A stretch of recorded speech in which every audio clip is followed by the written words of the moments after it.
Bienvenue pour cette deuxième conf du coup, une conf qui est voulue vraiment en mode storytelling, un espèce de gros sac à idées pour piocher, pour avoir vraiment plein de diversité dans les idées sur qu'est-ce qu'on peut faire, pourquoi, comment et comment péter de la boxe. Petit test, est-ce que vous m'entendez bien déjà, sans retour enceinte? Oui, même au fond, nickel? Cool.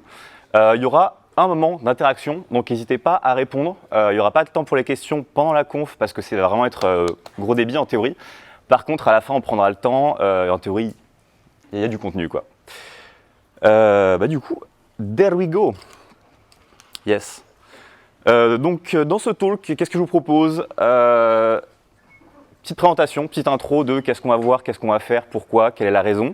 Ensuite, on va dérouler sur masse, RCE, payload, exploit chain, des trucs un peu sympas, comment est-ce qu'on peut les chaîner. Et ensuite, petit takeaway, qu'est-ce qu'on en retient et comment est-ce qu'on build après ça. Donc, les RCE et les paths de chemin de composition que je vais vous présenter sont tous pré-hautes. Donc, c'est vraiment des full chain de from zero to hero ou to shell. Fully chain, il n'y a pas de « ah, on aurait pu terminer comme ça ». Vraiment, c'est des chemins full path. Tout a été fait, bien sûr, de manière légitime, de manière légale. Tout a été disclose, tout a été fixe, sauf une à la fin qui est anonymisée. Bien sûr, pas de customer data leak. Tout ce que vous allez voir là, même s'il y a des choses qui vous dites « ah, peut-être que c'est… » Non, c'est tout des images qui ont été prises sur Google, des infras qui ont été refaites. Il y a zéro risque, c'est vraiment from scratch. Donc, drama free, quoi. Maintenant, c'est le moment du choix. Là, actuellement, ce talk, il y a 60-ish RCE à présenter. Donc, vous avez le choix entre 60 RCE et on bombarde, si vous êtes bien réveillé, genre bien réveillé, ou plutôt une quarantaine, et en ce cas-là, on se garde que les plus intéressantes, et il y en a qui seront skip. Donc là, à main levée, qui a envie d'y aller tranquille? Qui a envie d'y aller en tryhard? Eh ben, ça fait plaisir, et du coup, je vais prendre un peu d'eau avant de commencer.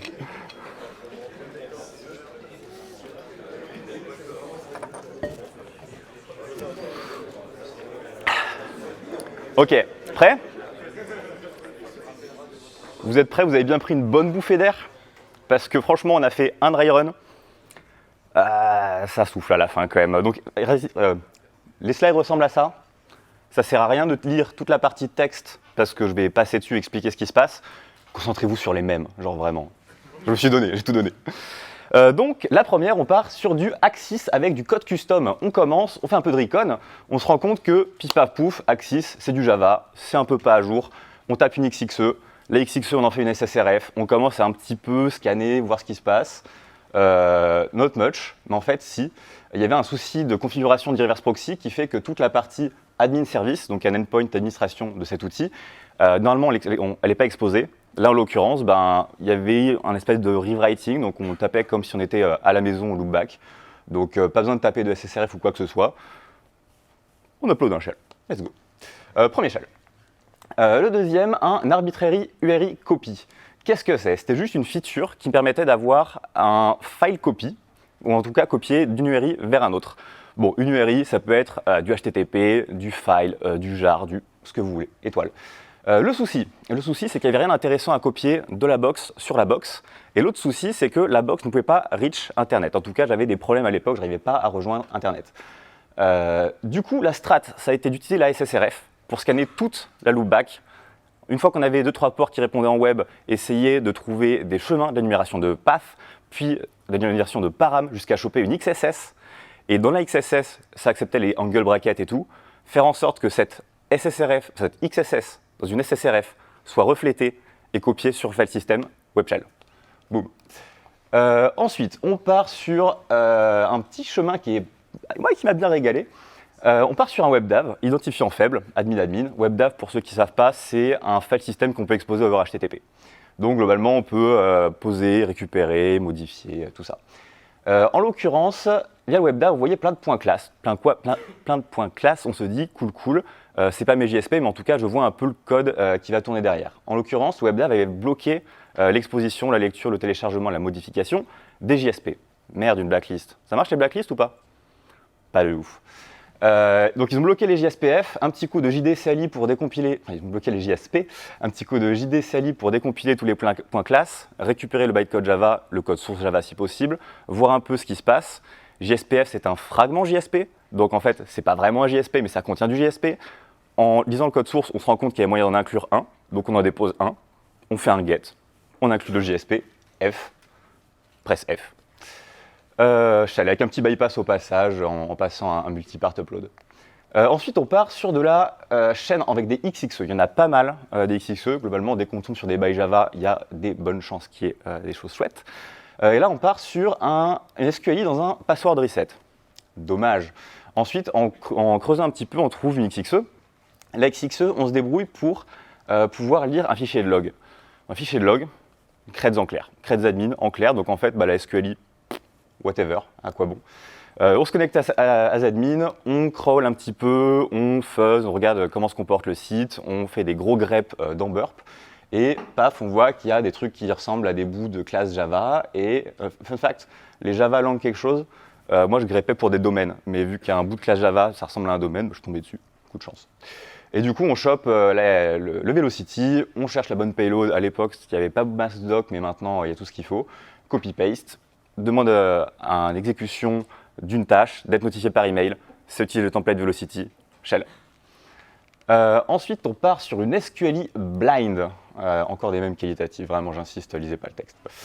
Une SQLi blind, encore dans un champ de mots de passe, on se débrouille pour liquer tous les hashes, on les brute force, on se débrouille par récupérer des creds admin, parce que forcément, il y a toujours des mots de passe faibles. On crawl le site, on récupère des points map, on utilise un tool pour unmap, donc récupérer vraiment les sources JS propres, non minimifiées. Manque de bol, il y avait une feature d'upload de fichiers qui avait été juste cachée, en tout cas désexposée, mais il y avait encore tous les endpoints présents. Donc il suffit de mettre un petit coup de match and replace dans Burp sur les réponses du serveur pour réactiver la fonctionnalité. Clic, clic, shell. Web Shell ASP. Ensuite, on part sur du Jackson et FasterXML. Qu'est-ce que c'est, pourquoi ? C'est principalement utilisé en Java, il me semble même que c'est full Java. Ça permet d'avoir soit du XML, soit du JSON, et via l'upload de ce genre de structure de fichiers, eh ben, on va derrière désérialiser, mais non pas juste de la donnée JSON un petit peu bas de gamme. Il y a clairement de l'autoload de classe, il y a de la réflexion, il y a de la réflexivité, Bon, ça va trouver les bonnes classes, ça va les réinstancier, et donc après, on retombe sur les jeux des gadgets en Java où on cherche la bonne classe, la bonne méthode, si possible enchaîner une ou deux et popper des shells. Les payloads, il n'y en avait pas beaucoup à une époque, maintenant il y en a, je pense, des dizaines, des vingtaines. Donc en fait, ça vaut vraiment le coup, quand vous avez une appli en Java qui mange du JSON ou du XML, envoyez des payloads, checkez les DNS, envoyez tout ce que vous avez. Responsable de 3 shells, donc relativement plaisant, et voilà, ça marche bien. Ensuite, il y avait du WK HTML to PDF, qui est un petit outil qui permet de faire du rendering de HTML, XML ou j'en passe into un beau PDF. On se crée un compte, donc le register qui était open sur l'application, on faisait un petit peu, on voit qu'il y a du rendering, cool, on voit, mais on teste et on se rend compte qu'on peut faire de la SSRF avec ça, donc avec une injection de code JavaScript dans le PDF qui va être render, on peut avoir de la SSRF, on peut avoir du file read, on peut avoir pas mal de choses. Là, en l'occurrence, ils n'avaient pas désactivé l'accès au file system, donc petite lecture de clé SSH. Les lignes de la SSRF avaient montré que le port de 1222 était ouvert, bon, SSH. J'avais pas encore fait de recon externe, j'avais juste l'interne et en fait, it works. Donc voilà, petit file read into SSH. Ensuite, on passe sur du PHP avec notre sacro-saint saver Gopher. Donc, du code custom, PHP, once more. On se balade un petit peu. Il y a un paramètre qui n'était pas reflété, mais avec X8, qui est un tool qui permet d'énumérer des paramètres, on finit par voir que la page change en temps de réponse quand ce paramètre est présent. En l'occurrence, récupérer le code plus tard montrera qu'il bloquait l'accès en HTTP uniquement, donc il n'y avait pas d'autres URL scheme qui passaient. En revanche, un petit coup de HTTP, une redirection vers du Gopher, et là, on peut envoyer des bytes arbitraires sur le domaine et port de notre choix. Cool, pratique. Sur la loopback, il y avait du Postgre. Postgre, il y a une machine à état qui est suffisamment bien foutue. Même si vous avez un one-shot, il y a moyen d'envoyer tous les bytes. Postgre va le passer à son rythme. Et globalement, la payload finale, c'est du select from ls ou select from ID, enfin from program ID. Et du coup, vous avez les RCE direct. jusqu'à des versions relativement récentes. Après, c'est un peu plus complexe. Mais en tout cas, ça passe crème. Ensuite, on part sur du Magento 2 avec des petites chaînes encore un peu plus complexes. Un Magento 2, du GraphQL, introspection, le premier péché. Introspection, donc petite extension, Chrome, on se met à récupérer le schéma, à fuzz, pas fuzz intelligemment, hein, clairement on met des codes dans tous les champs, on regarde ce qui se passe. Ça pop une SQLI, erreur verbeuse, deuxième péché. On se débrouille avec la SQLI pour récupérer le token de session. Il se trouve que normalement dans Magento, il y a un système qui fait que pour un token de session, une IP peut s'y connecter. Donc en fait, à moins qu'on ait du IP spoofing, du X forwarded for ou je sais pas quoi, on va quand même pas pouvoir accéder au serveur même si on a volé un token de session. Les hashes également de Magento, c'est du Argon quelque chose, c'est un enfer à péter. Jusqu'à récemment, c'était pas encore un problème dans H4, mais on en parle Poda tout à l'heure, si c'est pas déjà fait d'ailleurs. Donc voilà, dommage, mais manque de bol. Il y avait un reverse proxy devant l'application, parce que c'était full dockerisé, et il y avait du URL rewriting, donc en fait tout le monde arrivait avec la même IP. Donc j'ai volé le token, je suis arrivé avec la même IP, connecté en tant qu'admin. Connectant avec admin, à un détail près, c'est que Magento 2 a aussi un système où l'URL d'admin est full random. On ne peut pas la guess, sauf CVE ou autre. Bon, en l'occurrence, il y avait un petit Apache statut qui listait toutes les URL précédemment accédées. Donc on regarde, on poll un petit peu pendant un jour, on attend qu'un admin se connecte, on la récupère et let's go. Et ensuite, pas vraiment de détails à donner, mais une SSTI avec du code XML vraiment bien custom des familles pour la RCES admin. C'est ça quand je dis, vraiment je dis souvent, en conf, en event avec des potes, que j'adore tricoter en web. C'est rare qu'il y ait une faille qui pop un shell. Ça arrive, mais c'est des cas un petit peu anciens. Maintenant, il faut vraiment prendre plein de petits trucs, un bout d'XSS, d'SQLI, de machin, et tricoter et faire en sorte de faire un truc maxi critique. Et ça, je trouve que c'est vraiment là où le web est super fun. Ensuite, on enchaîne sur du Puppeteer. Puppeteer, pour ceux qui ne savent pas ce que c'est un headless browser. Avant, ça supportait que Chrome, maintenant, il y a plusieurs backends supportés, et donc on peut dire, en JavaScript et avec d'autres bindings dans d'autres langages maintenant, démarre un navigateur, visite à l'URL, prend un screen, exécute du JS, fait ci, fait ça. C'est beaucoup utilisé pour le PDF rendering, pour le end-to-end testing, le real human management et tout, pour juste voir si le site se comporte normalement. On va plus émuler un browser, on va utiliser un browser. Donc WK, HTML, PDF, poubelle. Prochain qui l'utilise là, poubelle. Puppeteer, du coup, très chouette, mais souvent, c'est pas mis à jour. Souvent, les gens aiment bien Docker, ils veulent faire tourner dans un Docker. Il y a des soucis de faut pas que ce soit en route, sinon il n'y a pas la sandbox. Il y a des soucis de faut avoir accès au bon device et tout. Donc, les gens, ils ont la flemme, moi y compris dans mes tools. No sandbox pas à jour, shell. C'est juste reprendre un exploit de GitHub. Il n'y a pas besoin d'être forcément bon en pawn binaire. Vraiment, c'est aller sur GitHub, regarder s'il y a la bonne version, copy-paste un exploit, mettre un petit 0xcc en tout début de shellcode pour voir si on a bien un SIG-SEGV ou un SIG-TRAP, pour savoir si on tombe bien dans le shellcode. Et ensuite, pondre le bon shellcode avec l'outil de votre choix. Et voilà, donc no sandbox, no update. Et si vous voulez vous amuser, petite chale de la stack fait récemment, headless, updateless, brainless. But with a shell. Ensuite, on part sur du Guacamole. Petit fun fact pour commencer, ça a permis de péter une autre plateforme de CTF dont je tairai le nom, qui n'est pas RootMe. No joke, hein, c'est vraiment pas eu ce coup-ci. Petit mot de passe faible, démo, pas de chance. Quand on est connecté en tant qu'admin, on peut, c'est une gateway protocolaire. On peut, via cette interface web, aller se connecter en SSH, en VNC, en Kubernetes, en ce que vous voulez. Et coup de chance, ça propose aussi du netcat, genre vraiment une raw socket. Donc, on peut se connecter où on veut et envoyer du contenu qu'on contrôle.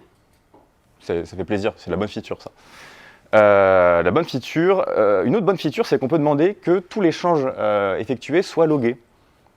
Donc on peut parler à un port arbitraire avec du contenu arbitraire et demander à ce que ce contenu arbitraire soit écrit sur le disque. Sur un truc en Java avec du JSP. Bon, on drop un web shell, hein, et puis ensuite on l'accède au web shell, soit de l'extérieur, soit via la SSRF, et puis paf, pouf, ça se déroule. Ensuite, on passe sur du WebLogic again.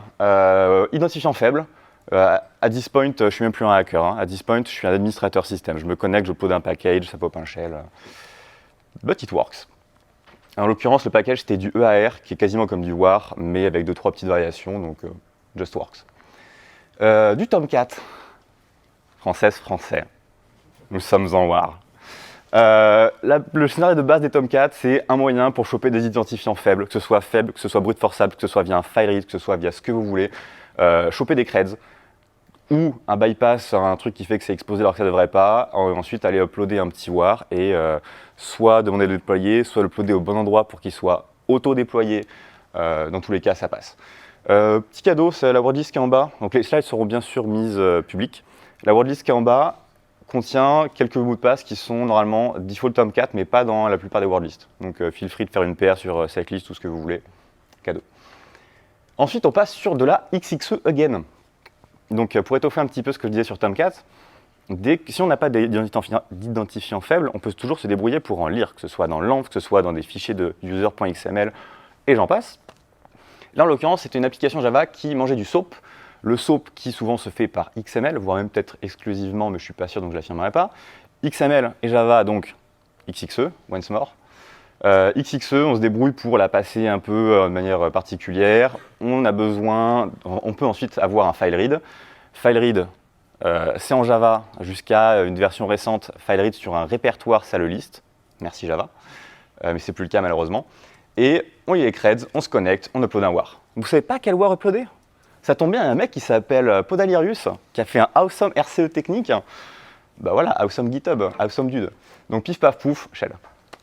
Ensuite, Jolokia. Jolokia, c'est mon petit bébé, parce que j'ai passé un temps pas possible. Si vous savez pas ce que c'est un outil qui permet d'aller taper JMX, donc Java Monitor Exchange, je sais plus. Des by Java avec des mbin, des propriétés, on peut lire, on peut écrire, on peut exécuter des méthodes. C'est featureful. Et il ne faut pas l'exposer, JMX. Mais par contre, si on le fait passer dans HTTP, on se dit ça va. En vrai, ça va. Donc on se débrouille pour à chaque fois avoir un Jolokia exposé, que ce soit avec des bypass d'URL un petit peu sales, que ce soit avec un reverse proxy qui foire, que ce soit avec une SSRF ou un pass traversal quelque part. Il y a souvent moyen, si vous avez des by Java, tentez-le. Tentez plein de bypass, testez des trucs, il y a souvent moyen d'en trouver un. Et même quand il n'y en a pas en interne, enfin, vu de l'externe, des fois il y en a via une SSRF sur un autre port qui n'a rien à voir. Parce que, attention, un programme Java peut en cacher un autre. Donc voilà, on se récupère ça, et suite sur la prochaine slide, il y a quelques features pour RCE sur Jolokia.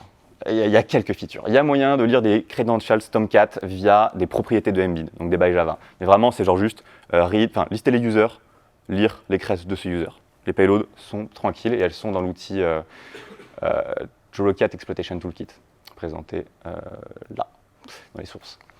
Il y a moyen de lire les creds sur le file system parce qu'il y a des bugs qui font que quand on essaye de charger un fichier de conf qui n'est pas valide, ça dit « Ah, j'ai pas réussi à lire le fichier dont le contenu est ça. » Cool, merci. Il y a moyen de faire des file write avec des heap dump, avec du Java Flight Record, avec tout un tas de features. Même si vous n'avez pas un mbin qui est présent par défaut dans Java, les gens ils y rajoutent les leurs, ils mettent des croquettes comme ça partout dans l'application, c'est génial. Il y a moyen de lire des clés privées, forcément. Il y a moyen de faire des trucs vachement plus chouettes, à savoir s'il y a du Tomcat plus du Jolokia, vous pouvez deploy de l'AJP. AJP, c'est un espèce de HTTP plus load balancing en mode binaire. Donc un mix entre HTTP, HAProxy et HTTP2. Donc c'est vraiment un gros gloubi-boulga. Et en AJP, pour des versions un peu anciennes, il y a moyen d'avoir GhostCat, qui fait que vous pouvez avoir de l'évaluation, du file include. Pas du file read, mais bien du file include, un peu sur toute la machine. Donc globalement, vous déployez un AJP, vous faites un file write, même si vous ne contrôlez pas l'extension, ce sera gagné derrière. Il y a moyen d'avoir du JNDI and serialize, coucou Log4Shell. Il y a moyen d'avoir des SSRF, il y a moyen d'avoir pas mal de choses, il y a moyen d'avoir du spell injection, donc en gros un eval sur du code Java. Il y a moyen de déployer des VOS qui vont donner le full read sur tout le système, cool. Enfin voilà, en vrai c'est bénef. Et fun fact, à un moment, un Jolokia qui me donne une SSRF, je me dis ah ouais mais j'arrive pas, il me manque un petit peu de mbin, je vois vraiment pas quelle méthode passer, j'avais pas encore développé autant de variantes.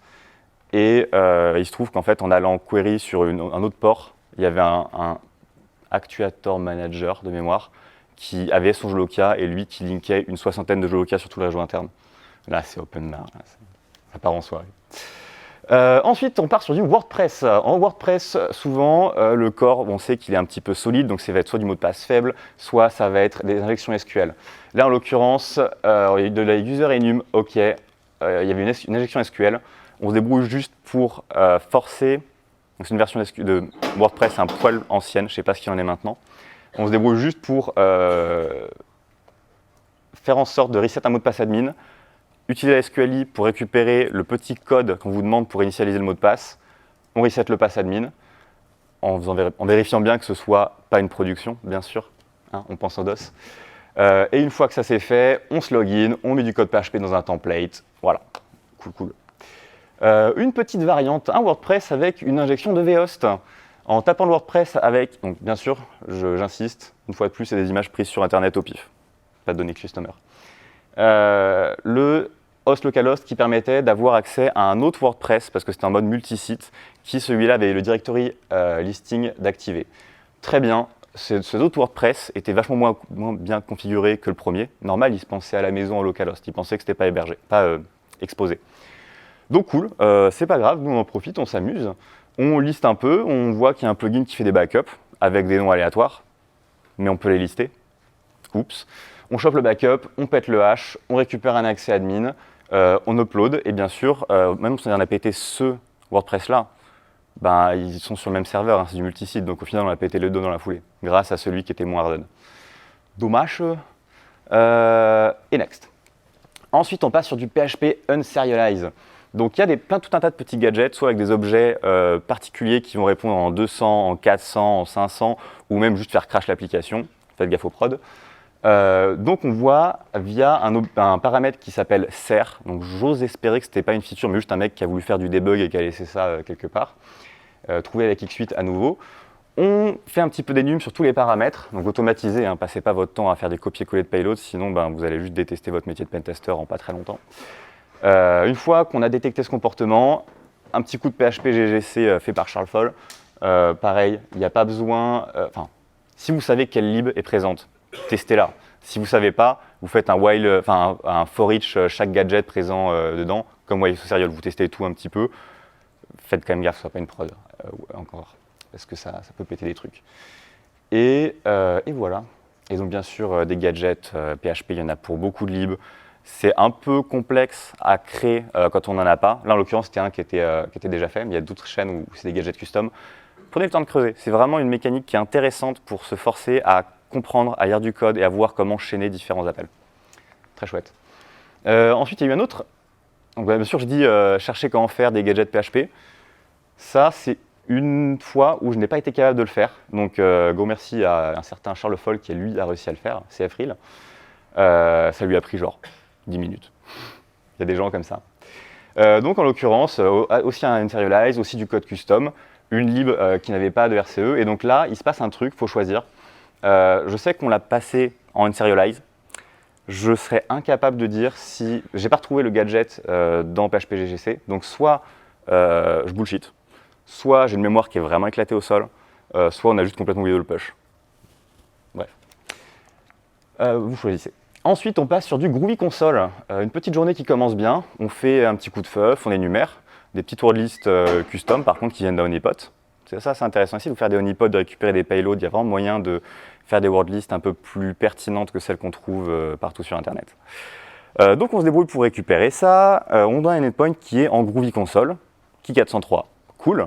Pas cool. On essaye de crawl un peu, de voir s'il n'y a pas des bypass. Il se trouve qu'en passant par un bout d'URL qui était autorisé, on a le droit de lister IMG, plus un bypass de reverse proxy un petit peu sale, eh ben on est arrivé à accéder directement à une console Groovy et la payload la plus complexe du monde, id.execute, shell x3 qui plus est. Ensuite, une autre vue qui, à mon sens, vaut le coup qu'on s'y attarde un peu plus parce qu'elle était sympathique à passer. Tout part d'une SSRF. Une SSRF, mais qu'on ne tape pas en HTTP parce qu'on va la taper en jar. Pourquoi en jar? Parce qu'en jar, on peut taper du HTTP qui va aller chercher une ressource. Ressource que l'on peut, à l'aide du point d'exclamation que vous voyez juste en première ligne du why and how, on peut demander d'aller chercher un fichier dans ce jar, ou war, ou zip, ou ce que vous voulez. Et en fait, quand on fait ça, on va demander une extraction temporaire de tous les fichiers sur le file system. Donc c'est des noms aléatoires, on ne sait pas trop où c'est, mais it works. Et tant qu'on a un slow upload, donc la SSRF, on fait en sorte que le serveur qui héberge le jar en question, il répond à la fin un byte par un byte ou avec du padding, ou en tout cas qui ne ferme pas la connexion, et ben, tant que ce n'est pas fermé, les fichiers restent en clean extraits sur le file system. Ce qui fait qu'avec une deuxième SSRF, plus un info-leak pour savoir où est le fichier, eh ben, on peut se débrouiller pour trigger une autre attaque qui fait qu'on va recharger une configuration logback. Il y a moyen que ça ait été un joloc, hein, je ne me souviens plus exactement, mais et bien que ce soit ça. Et du coup, via le logback, on peut taper dans la conf du logback. La conf du logback, elle est vulnérable à du JNDI. Donc pareil, enfin du JNDI ou LDAP, et on récupère à nouveau un petit shell via une serialize avec 3 steps plus loin. Donc vraiment, une fois de plus, tricoté quoi, tricoté. Ensuite, on passe sur du Actuator Gateway, encore un by Java. Celui-là, il m'a régalé parce qu'en fait, on l'a tous utilisé, pour ceux qui sont tombés dessus, en tant que SSRF, à savoir, on l'utilise un peu, on essaye de... En fait, on peut définir des routes et les supprimer. Donc en fait, on va dire, quand je te tape en mon URL /toto, toi, derrière, tu vas taper la loopback sur le port 1, puis 2, puis 3, et en fait, on énumère tout. Et donc, on est tout plein de pentesters, et on fait des SSRF, on est content. Et puis, 4-5 ans plus tard, il y a un mec qui arrive et qui dit « Eh, mais c'est une RCE en fait, là, il faut mettre du code Java dans le nom de la route. » Et ça marche. Donc, c'est vraiment juste la route, quand elle est déployée, il y a du spell, donc un bout de code Java qui est val, et ça marche juste nickel. Donc, c'est marrant à quel point, des fois, on se met des œillères à ne pas voir des trucs ou à ne pas tester. On se dit « Ouais, c'est connu, c'est vuln comme ça. » Des fois, c'est vuln tellement pire. Ensuite, on passe sur une CVE brainless, enfin une RCE brainless. On arrive, on voit qu'il y a un petit Kibana. Kibana, jusqu'à il n'y a pas très longtemps, l'autente, elle était premium. Donc, c'est-à-dire que c'était un service payant. Il fallait payer pour avoir de la protection de votre service. Merci de rigoler. Et du coup, les gens, ils n'en mettaient pas parce qu'ils n'ont pas forcément les thunes ou même ils ne savent pas forcément que c'est dangereux. Et du coup, il y avait une prototype pollution côté back-end. Clairement brainless, on arrive, on regarde que la payload elle fasse pas un truc vers un C2 russe ou chinois, ou français ou russe, on ne juge pas, ou français ou US, pardon, on ne juge pas. Et donc on copie-colle la payload, pif paf pouf, on envoie, ça pop un shell, pirate, yeah. Ensuite on repart sur du PHP, SSRF, Gopher again. Alors il y a un truc qui est intéressant avec PHP, Gopher, Memcache et tout ce petit combo, encore on va tricoter, c'est quand Memcache, on peut, avec une SSRF, en fait c'est un protocole qui prend des lignes, et donc en fait on peut juste lui dire du garbage, vas-y écris une clé, du garbage, vas-y lis une clé. Donc en fait on peut avoir pas mal de garbage et insérer avec une SSRF dans du Memcache. L'autre truc cool, c'est que le comportement de base de PHP quand on va chercher des valeurs du Memcache, c'est qu'il y a une serialize. Bon voilà, du coup, une SSRF, on push un truc serialisé, SSRF ou juste en crawlant le code, on attend de trigger un endroit où ça va lire un objet qu'on a pu pousser. Il y a un peu de brute force, il y a un peu de trucs à gérer, peut-être. Et ensuite, ça désérialise, et c'est avec un peu de chance ou avec les bonnes classes importées, ça shell.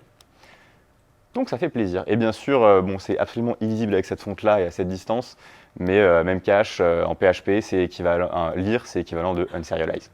Le bon équivalent de l'expression suivante, unserialize, de get, de data. C'est vraiment as simple as that. Ensuite, on passe sur de la CVE à nouveau, GitLab DJVu, qui est un format d'image. C'était une RCE qui, à la base, a été remontée en tant que post-autente.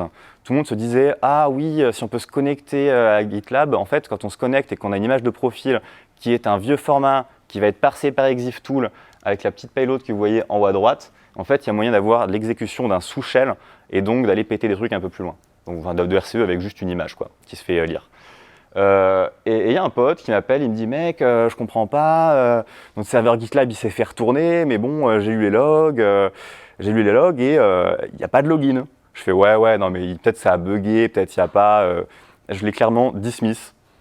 La RCE était pré-haute. Et donc, il s'est fait retourner avant qu'on sache que la RCE est pré-haute. Donc, fun fact, don't assume, soyez pas débiles comme moi. Il faut vraiment toujours se dire, est-ce qu'il n'y a pas un truc qu'on n'a pas vu? Est-ce qu'il n'y a pas moyen d'améliorer ou de rendre plus vénère telle ou telle faille? Ensuite, on passe sur du Laravel. Un petit Laravel, donc truc qui tourne sur Windows en l'occurrence, même ça peut tourner sur d'autres. Il y a eu une petite injection SQL. Il n'y avait pas de protection du file system. Donc un petit select mon web shell into mon file system. On écrit un web shell et on le query et ça marche. En l'occurrence, c'était une prod sur un laptop. Un laptop qui doit jamais être fermé, sinon la prod s'arrête. Voilà.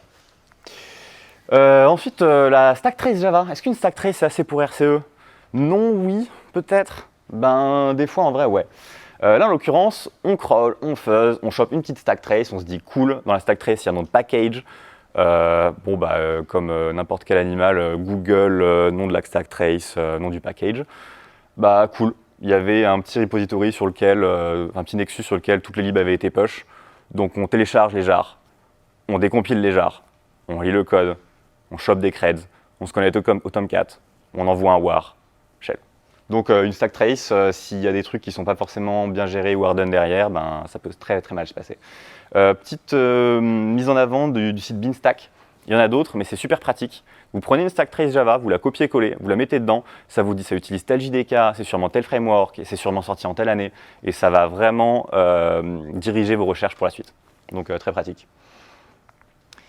Du ViewState assez classique, du .NET, une valeur qui a été sérialisée, qui avant était en clair, qui avec le temps a été signée, puis signée et chiffrée, puis signée et chiffrée avec des secrets qu'ils ont essayé de faire en sorte qu'ils ne soient plus tout le temps les mêmes. Donc ça s'est vraiment harden au fur et à mesure des années, mais c'est bien documenté. Là en l'occurrence, on crawl le site, on grep un ViewState, cool. Via le ViewState, on met un petit coup de blacklister qui va prendre le ViewState et essayer de brute forcer tout un tas de clés connues. Manque de bol, la clé était connue. On resérialise avec tout un tas de gadgets tentés sur YSO Serial. On met un petit reverse PowerShell avec un petit coup d'obfuscation pour pas trigger d'AV et pas risquer de DOS le site par antivirus pas content. Et let's go, shell. Donc c'est vraiment l'idée de brute force, choper la clé, resérialiser avec la bonne payload, envoyer. Ensuite, on part sur une SSTI en .NET. J'aime bien cette faille parce qu'elle est minimaliste. Elle est vraiment, c'est cadeau, quoi. C'est juste le dev qui n'a pas eu de chance et ça s'est mal terminé. Un petit coup de crawl. Vous ne reposez pas forcément sur les crawlers que vous voyez ou les crawlers qui utilisent des browsers ou autres, parce que la plupart des crawlers envoient des URL valides. Déjà, si vous avez du Python, il y a 99% de chances que le crawler que vous utilisiez envoie que des URL valides, parce que toutes les libs Python, de base, elles vont prendre une URI et la décoder, encoder. Il y a environ une dizaine, quinzaine, peut-être même vingtaine d'étapes. J'avais essayé de monkey patch la lib pour envoyer des chars arbitraires. Et vraiment, tout est sanitize, tout est préparé. Un crawler envoie des caractères compliant, globalement, pour la RFC. Donc, en mettant un petit crawler custom, peut-être release un jour, bientôt, j'espère, qui envoie non pas des côtes URL encodées, mais des côtes en raw, eh ben, on provoque une stack trace. Vu tout le crawl est sauvé sur le file system, on grep un peu, on regarde ce qui se passe. Cool. On finit par voir qu'il y a un comportement vraiment bizarre avec de la concaténation. Forcément, on ne peut pas mettre la concaténation avec un plus parce qu'en URL encodé, c'est remplacé par un espace. Donc pensez bien aussi quand vous faites des serveurs de test à utiliser du moins ou à utiliser des caractères URL, voire du URL encodé. Et cool, on se rend compte que c'est sûrement en fonction de la stack trace, une SSTI, ça parle de Razor, de .NET. En cherchant un peu sur internet, il n'y avait que dalle. En lisant la doc, ils ont dit exec from base64 decode, voilà. Donc en fait, ça marche très très bien. C'était vraiment le petite recherche, une stack trace, lire la doc, utiliser la bonne fonction, shell. Donc voilà, j'aime bien, elle est chouette. Et maintenant, bien sûr, il y a des gens qui sont motivés pour donner des web shells un peu plus propres, ou en tout cas un petit peu de doc là-dessus. Ensuite, on part sur du Lotus Note, un Lotus Note sacrément vieux qui avait une CVE qui permettait de leaker les hashes. Donc, on leak les hashes. On leak les hashes, donc on les brute force. On les brute force, donc on a un compte admin. Il y a une feature qui s'appelait Quick Console, qui normalement n'était utilisable que pour un admin. Coup de chance, on est admin. Quick Console, donc Quick Shell. Ça fait plaisir. Ensuite, de la Zero Day, qui bien sûr depuis le temps a été disclose, patch, deploy, donc il n'y a pas de souci. Là, pour le coup, c'est pas un setup de comment on l'a pété, c'est un setup de comment se mettre en local pour faire les choses bien. Donc faire un SPIP en local, soit une VM, soit un Docker, mais en tout cas un truc que vous pouvez remettre dans un état propre parce que ça va péter dans tous les sens. Un petit peu de fuzz, donc avec soit du tooling custom, soit ce que vous voulez, un petit peu d'introspection pour savoir ce qui se passe, mettre toutes les erreurs verbeuses bien sûr, pour essayer de vraiment avoir un max d'infos. Moi en l'occurrence, mon petit fuzzer, qui sera lui aussi un jour open sourcé, j'espère, contient le mot-clé sulf. Donc on sulfate, on sulfate, on sulfate. On finit par grep un petit peu les valeurs sulf au hasard sur le file system. On se rend compte que c'est reflété.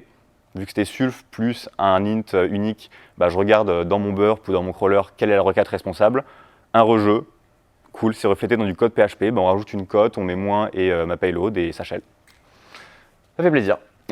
Sauf le système de cache qui était extrêmement relou de savoir si c'est moi qui faisais mal les choses, si c'est le cache qui buguait, quand on désactive le cache, il y a quand même encore un peu de cache. Genre c'est un peu galère à debug, comme le disent ces nombreux messages de commit.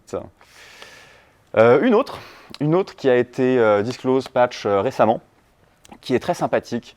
Il y a un certain nombre de eval dans encore beaucoup de codes et de frameworks PHP, incluant celui-là, mais vraiment ils essayent quand même de faire avancer les choses, de faire les choses bien, donc big up et good luck à eux. En l'occurrence, il y en a encore un peu. Donc un spip, on se reset up, on se connecte en tant qu'admin, donc weak creds, celui-là c'est un qui est passé en bug bounty. Un petit coup de PHP info dans un titre d'article, et il se trouve que l'article, quand on le passe de draft à évaluation ou d'évaluation ou autre, en fait dès qu'on change le statut vers un statut plus haut, ça va notifier un admin en lui disant « Hey, tel article est prêt à être review ». Sauf qu'en fait, pour envoyer l'email, ça va lui dire « Hey, eval de tel article est prêt à être review ». Et du coup, ça évalue du PHP et ça pop un shell. Donc voilà, c'est vraiment clic, clic, clic, mettre du PHP, dire évaluer et récupérer son shell. Donc la technicité n'est pas forcément hyper complexe, mais elle régale. Elle régale. One more Magento RCE. C'était une très-haute SSTI, dont pour l'instant il n'y a pas beaucoup de détails à donner. Je me suis clairement, il y avait moyen de la passer. On sait exactement, vu la gueule du patch, qu'est-ce qu'on doit passer. On sait comment. Les payloads ne sont pas publics et ne le seront pas avant un bon moment, je pense, parce qu'elles sont bien complexes. Et donc, un grand merci à Blacklist, parce que je n'aurais clairement pas eu sans lui. Hein. Des fois, il faut dire ce qu'il faut dire. Ensuite, du Liferay, encore un bail Java. Cool. Liferay, Java, Unserialize ou XXE, quand c'est pas l'un, c'est l'autre. En l'occurrence, on lui balance le bon JSON ou form upload qui va bien, avec la bonne classe qui va désérialiser un objet qu'elle prend en paramètre. Donc on tape un serialize Java parce que juste il y a de la réflexivité, il y a des moyens d'aller taper des bonnes payloads, quoi. Donc bon, c'était un peu brainless, prendre une CVE, voir l'endpoint, attendre l'article de Synactive, coucou, et voilà, dire au jeu. Des fois, on ne peut pas tout le temps faire la full chain solo. D'où l'importance de la commu, bien sûr. Ensuite, de la misconfiguration d'un ALM qui fait qu'on avait accès à un endpoint de debug. Endpoint de debug qui permet d'activer JMX. JMX, c'est ce qu'il y a sous Joloka, donc j'adore. Donc un petit file write avec un heap dump qui s'appelle monheapdump.jsp. Donc normalement, l'extension d'un heap dump Java, c'est hprof ou il y en a une nouvelle maintenant. L'extension n'est pas une force, dommage. Il se trouve que quand on fait un heap dump, le nom du fichier utilisé pour le heap dump est reflété dans le heap dump. Donc si votre nom de fichier est également une payload valide en JSP, elle sera dans votre heapdump.jsp. C'est un peu tricky, tricoté. Et bien sûr, on avait l'écriture dans Webroot, donc let's go. La payload, en l'occurrence, elle est en bas. Il n'y a pas de côte, simple ou double, donc ça ne pète pas. Il n'y a pas de plus de mémoire, donc il n'y a pas de truc qui va être mal encodé, décodé. Et il n'y a pas de slash. Donc bien sûr, pour pouvoir écrire un heapdump, il ne faut pas qu'il y ait slash, sinon ça ferait répertoire puis fichier, et ça casserait tout. Donc ça fait plaisir. Ensuite, on passe sur du adminer.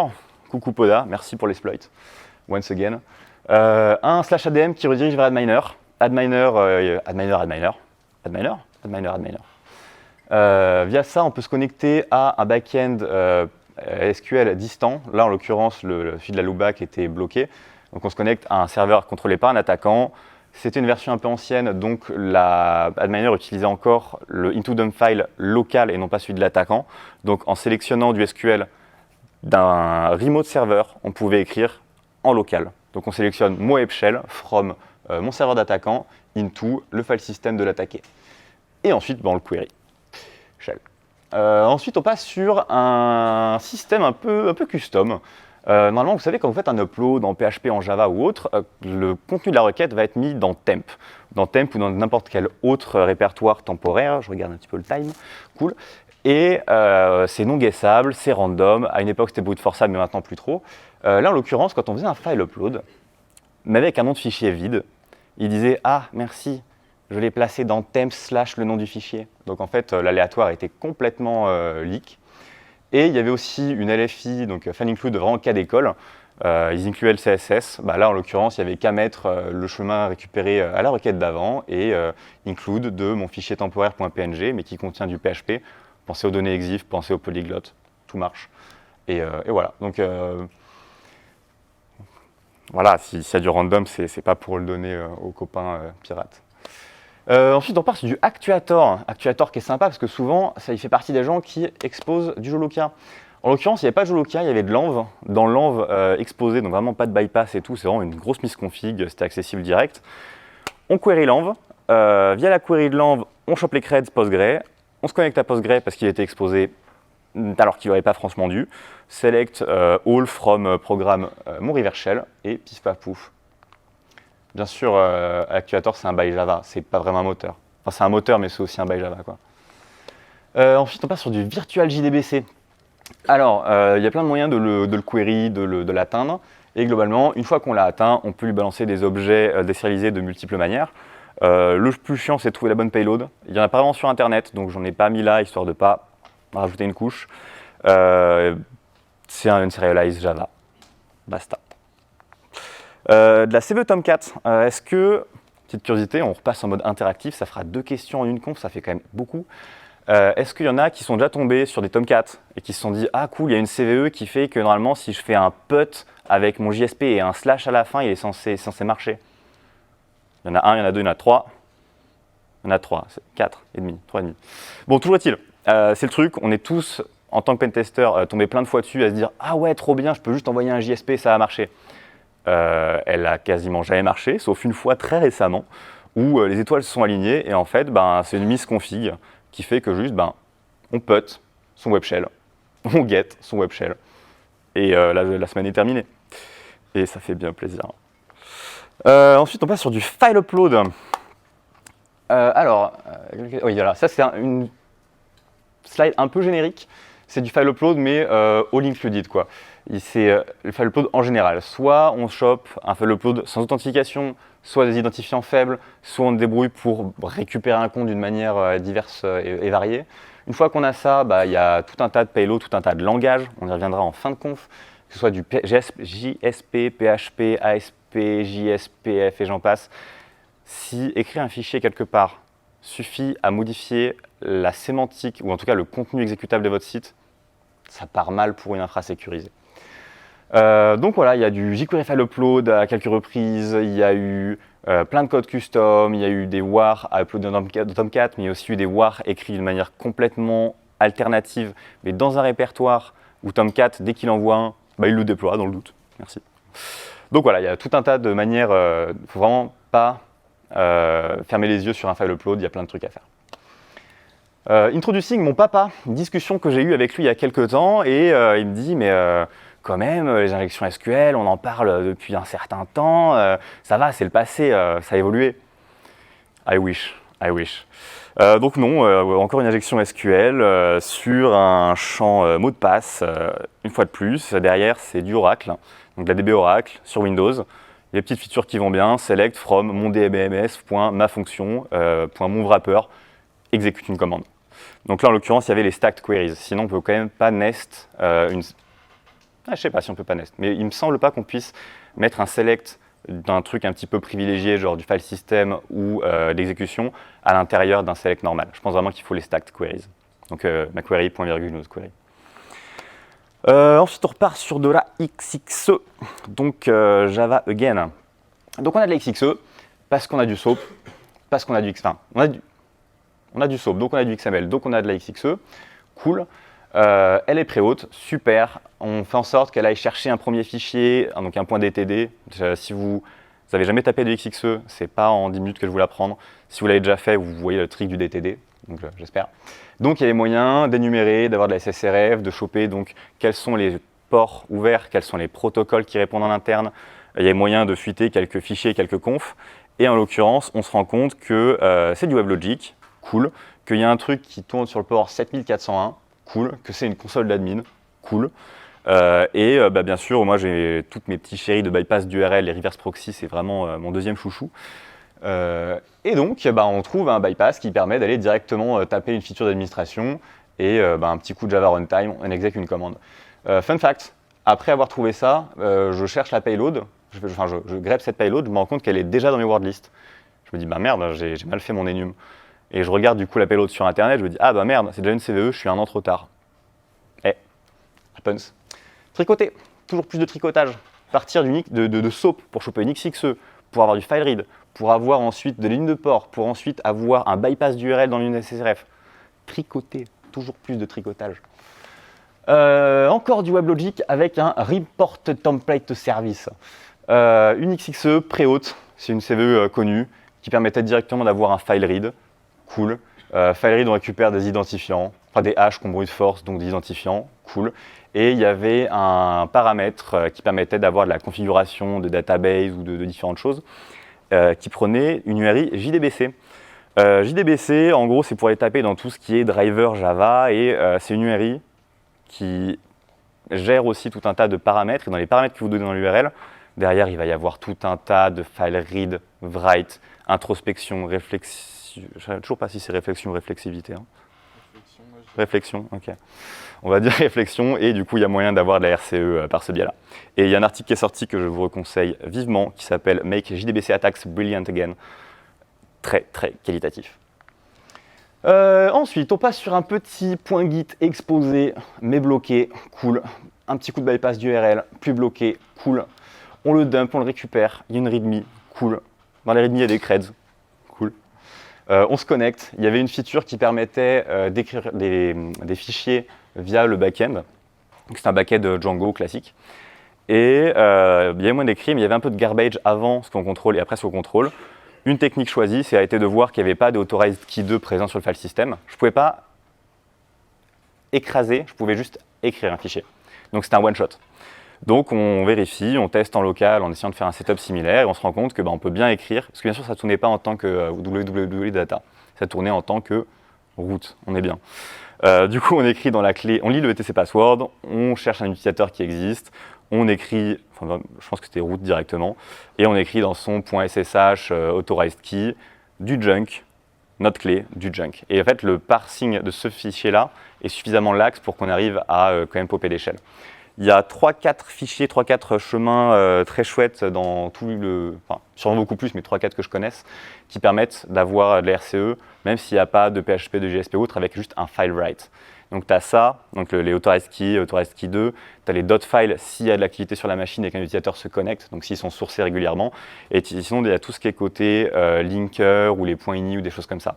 Souvent, le parsing est assez lax. Si ça ne comprend pas, ça ignore. Si ça comprend, ça va soit dire va chercher tes points SO là-bas, ou active telle feature dans les points ini, ou fais ci, fais ça. Donc voilà, il y a pas mal de méthodes. Après, il pourrait avoir le coup de faire un espèce de gros tool un jour qui dit vous avez un file write, vous êtes sur tel type de système, et faire un espèce d'art pour dire plutôt ça, plutôt ça. Un jour, quand on aura du temps libre. Ensuite, on passe sur du Symfony, juste 53, ça va le faire, cool. On passe sur du Symfony avec un petit underscore fragment. Une fois de plus, Twitter de CFReal, si vous ne le suivez pas, il envoie du bois, il faut le suivre. Donc un fragment, il a fait beaucoup de lecture de code. C'est un fragment, c'est un endroit qui prend des objets PHP sérialisés, mais pour protéger la sérialisation, ils se sont débrouillés pour les signer, globalement. Je ne sais pas si c'est chiffré, signé c'est sûr. Et du coup, il est signé avec un secret, sauf que pendant très longtemps, ce secret, il était by default, il fallait que les gens le changent. Les gens, bien sûr, ils sont comme nous tous, sous l'eau à courir après tous les trucs à faire, donc ils n'ont absolument pas le temps ni de lire la doc pour savoir qu'il faut le changer, ni de le changer quand ils savent qu'il faut le faire. Donc ça a été changé pour que maintenant, quand on setup ce genre de framework, ça s'auto-génère en aléa solide, mais il y a encore plein de legacy partout, donc il y a encore des shells à pop. Et même à supposer que le secret soit fort, si votre Symfony est en mode debug, il y a moyen de choper le profiler et un PHP info, et donc de lire le secret qui est dans l'env. Donc il y a vraiment plein de manières de choper le secret, donc de pouvoir resigner un objet, donc de taper du unserialize, et bien sûr dans Symfony c'est un gros framework, donc derrière il y a du monologue, du guzzle, il y a tout ce que vous voulez. Donc voilà, sérialiser c'est dangereux, protéger les objets sérialisés c'est bien, les protéger avec des secrets qui sont vraiment secrets c'est mieux. Ensuite du vbulletin, pareil c'est de la RCE un petit peu brainless, vbulletin, version nanana, ça il y a une CVE, ça il y a un curl, copy-paste, shell. Mais bon, CVE quand même, RCE quand même. Ensuite, de la commande injection, mais sympathique. Du custom code Java, cool, on avance, on crawl, on a 2-3 erreurs, on se rend compte que c'est encore du WK-HTML to PDF, mais qui était fait dans un Popen. Mais en l'occurrence, j'avais pas d'XSS, j'avais pas de file read, j'avais pas grand-chose, j'avais rien à en faire. Et il y a un moment, en dépit d'idées nouvelles, je me dis, bah, mon PHP, je vais l'appeler, mon objet, mon fichier que j'upload et que je veux faire render, je vais l'appeler --help. Je l'envoie. Bon, bah, je récupère l'aide du tool. Donc en fait, il y avait directement dans le nom du fichier une injection de commande. Donc je ne sais même pas comment j'ai fait pour ne pas la tester de base, mais voilà. Pensez à faire, quand vous faites du fuzz, rajouter un -h, un -h, des trucs comme ça dans vos fuzz, parce que des fois, ça sort des injections d'arguments qui permettent de RCE, mais qui ne passeraient pas en injection de commande. Donc il y a vraiment moyen des fois d'avoir des trucs un poil plus subtils. Donc voilà, it works. Par contre, ne mettez pas juste un tiret, parce qu'un tiret dans la plupart des shells, en tout cas en Linux, ça désigne stdin. Donc si vous avez un site à tester, que vous lui donnez un tiret et qu'il y a en effet une injection d'arguments, ben, votre site il va faire « Ouais, tu me donnes quoi en stdin ?» Et il va hang, vous avez pété la prod. Faites pas ça. Et donc, on arrive vers la fin du log4shell, le classique, qu'on a tapé avec un pote chez Binance China, en bug bounty, en duplicate. À 10 minutes près, on faisait 10K. On n'a fait rien du tout. On a fait la gueule surtout. On a fait la gueule. Mais bon, voilà. Donc ça a été patch depuis. Petit fun fact quand même pour les honeypots.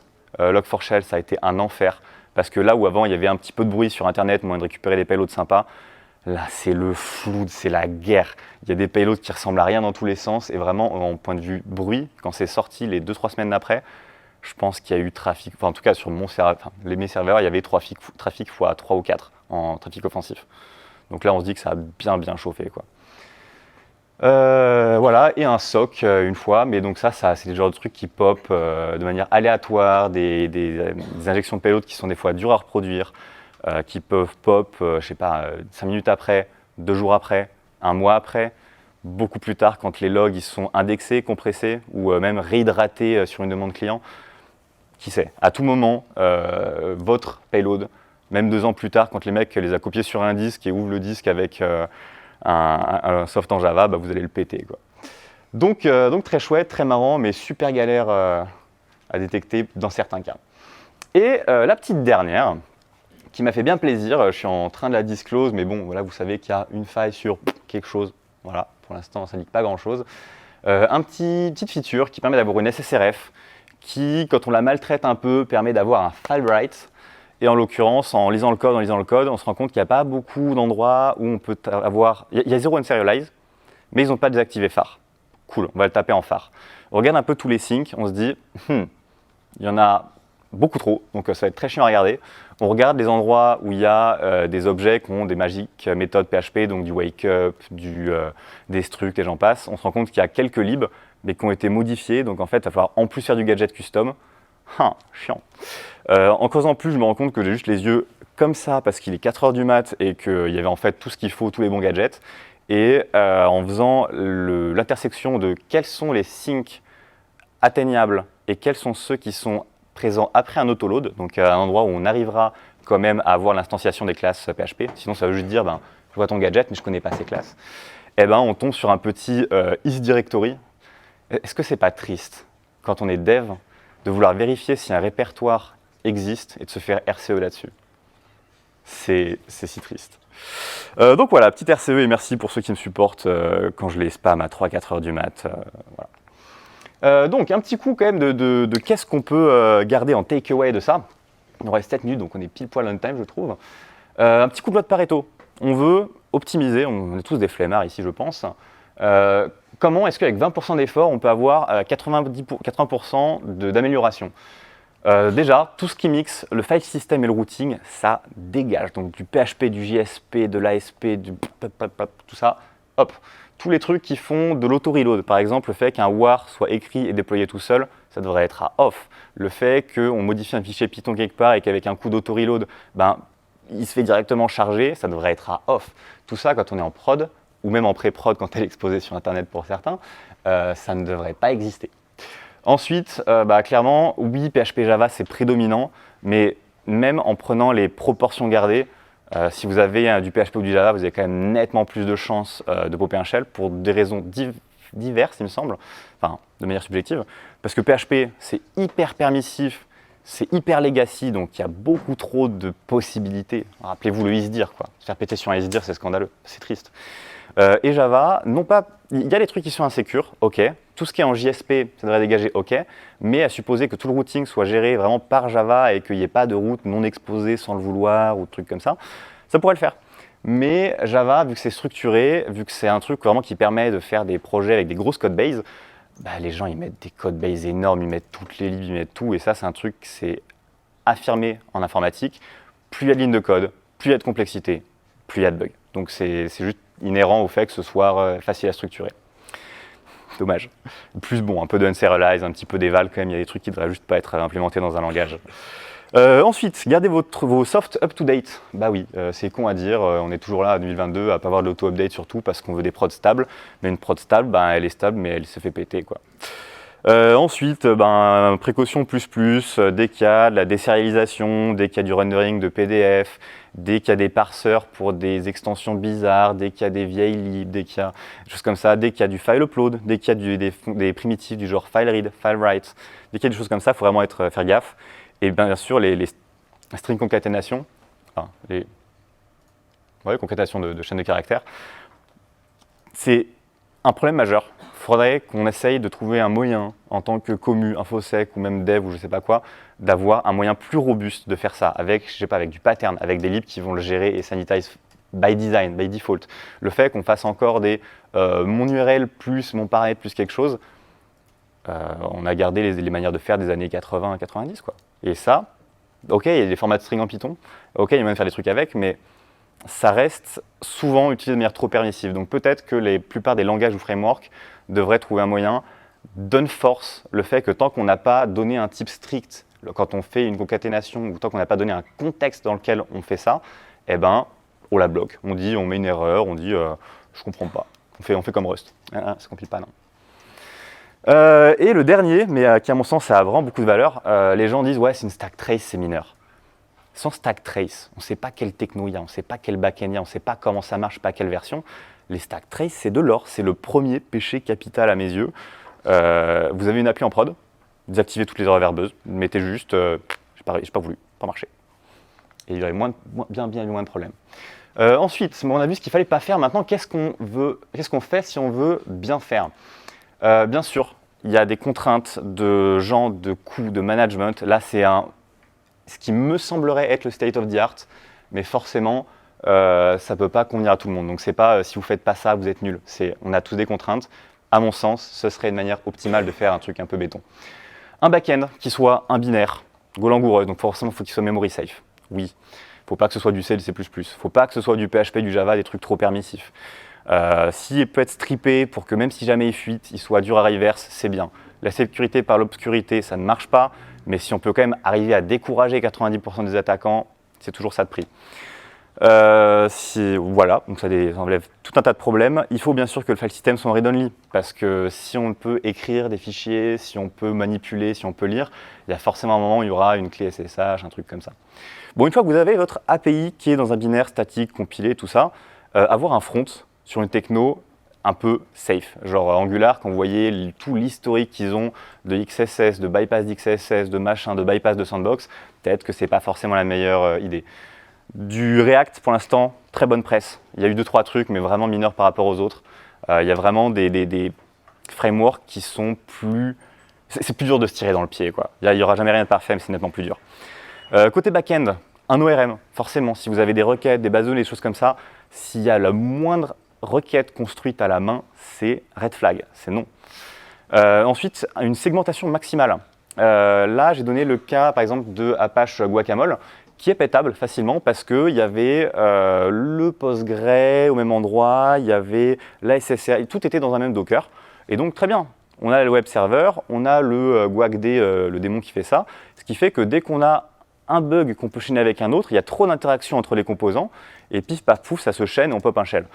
J'ai fait le test, hein. Là, le même Guacamole, mais split en 3 Docker, il n'y a rien moyen de faire. Enfin, en tout cas, moi, avec le temps que j'avais, j'ai pas pu parce que on a plein de primitives, mais ça se chaîne pas. Ça se chaîne pas. Tu vas écrire un fichier sur un Docker qui sert pas à grand chose. Ok, tu vas lire un fichier sur un Docker qui n'est pas exposé ou qui n'a pas de cred. Tu vas pouvoir avoir de la SSRF, mais avec de l'autente entre deux trucs, donc tu pourras rien en faire. Ok, cool. Segmentation à balle, très bien. Forcément du firewall. Il y a forcément des trucs qu'on va rater, auxquels on ne sera pas prévu, où nos équipes elles seront à la rue, elles n'auront pas le temps de push un code sécurisé ou de bump une lib et on va se faire router entre temps. Donc un firewall, ça me semble quand même nécessaire. Il y en a des très bien, il y en a des très nuls. Vous mettez un Apache Secure Mode, déjà c'est très bien. Vous avez de quoi payer un Cloudflare, c'est un peu plus vénère et c'est top. Bien sûr, vérifiez que votre serveur ne soit plus reachable directement, sinon le Cloudflare est caduque. Et vraiment un firewall parce que eux, ils ont juste des règles à push. Le jour où il y a une CVE qui sort, vous n'avez pas le temps de fixe, bah, ils vont la push 2 heures plus tard. Et au moins, vous ne vous faites pas router entre temps, c'est cool. Avoir une software update policy, très très important. Avoir, non pas dire mettez à jour, mais vraiment que si vous devez sécuriser une entreprise, faire en sorte qu'il y ait un jour par mois, si possible 2 jours par mois, où juste le taf qu'on fait, c'est on vire du legacy, c'est on bump toutes les libs. Chut, j'ai quasiment terminé, arrête. Donc voilà, on va juste tout bump et vraiment dédier du temps à pas avoir trop de legacy, avoir des trucs propres, bump les libs. Et last but not least, il faut des audits de sécurité parce qu'on n'aura jamais du full automate. Et même quand on automatise des choses, c'est parce qu'il y a des gens qui ont fait de la vraie recherche derrière pour qu'on ait des choses à automatiser. Et bien sûr, de la formation, parce que l'humain a quand même une part super importante là-dedans. Même si vous voulez, si vous partez avec tous ces bons principes safe by default, à la fin, si votre humain il push sa clé, donc c'est pas de chance. Donc voilà, vraiment de la formation, faire en sorte que tout le monde s'y retrouve, tout le monde soit content, parce qu'il y a aussi des gens qui vont attaquer de l'intérieur. Donc si on fait en sorte que les devs kiffent leur vie, c'est bien. Et c'est tout pour moi, voilà ces petits tours. Donc il n'y avait pas 60, mais entre 60 et 70 RCE, suivant comment on les compte. J'espère que ça vous a plu. Si vous avez des questions, c'est avec plaisir que j'y réponds.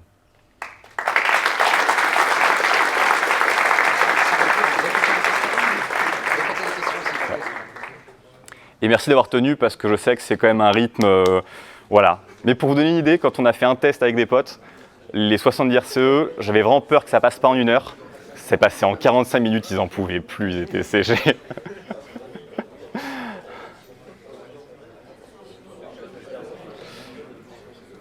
Pas de questions? Ouais.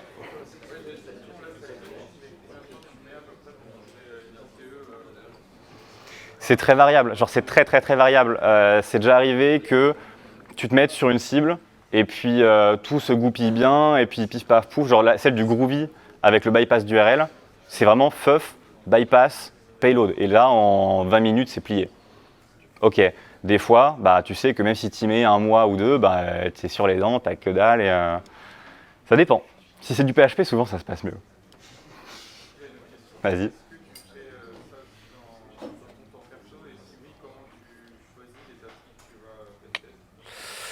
Il y a beaucoup de persos dans la presse là, donc oui en effet, c'est une part même majoritaire. Ça dépend, ça peut être soit j'ai vu en discutant avec des gens en conf à des bons moments, on me parlait d'un framework, on m'a dit tiens ça vaut le coup de creuser. Soit je suis tombé dessus sur un site que j'utilise et je me rends compte qu'il y a un comportement bizarre, je me dis ça quand même faudrait qu'on y fasse quelque chose. Soit le framework est utilisé par RootMe, ça joue beaucoup aussi. Enfin, non, en vrai, là, il y a pas mal de choses. Genre, si vous voulez 2-3 pistes pour faire de la recherche, je pense qu'il y a encore vraiment des trucs sales à taper sur.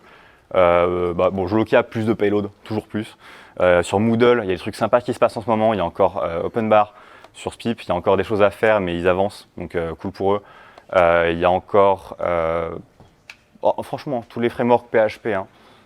Les WordPress, Drupal, Joomla, ils ont été pas mal séchés. Je pense quand même qu'il y a des trucs à faire dessus, mais c'est très chronophage.